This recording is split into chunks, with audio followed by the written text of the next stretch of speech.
धर्मशास्त्रामध्ये एक वचन आलेलं आहे, विहितस्य अनुष्ठानात निंदितस्य च सेवनात अनिग्रहाचेंद्रियाणां नरः पतनं पृच्छति। माणसाच्या पतनाला मुख्यत्वे 3 कारणं दिलेली आहे।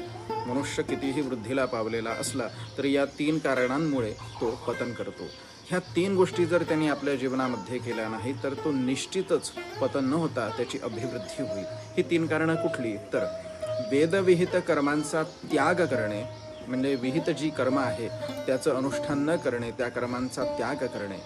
निंदित म्हणजे वेद निंदित ज्या गोष्टी आहेत, श्रुती स्मृतींनी ज्या गोष्टींची निंदा केलेली आहे की ह्या गोष्टी करू नये, नेमकं त्याच गोष्टींचं आचरण करणे।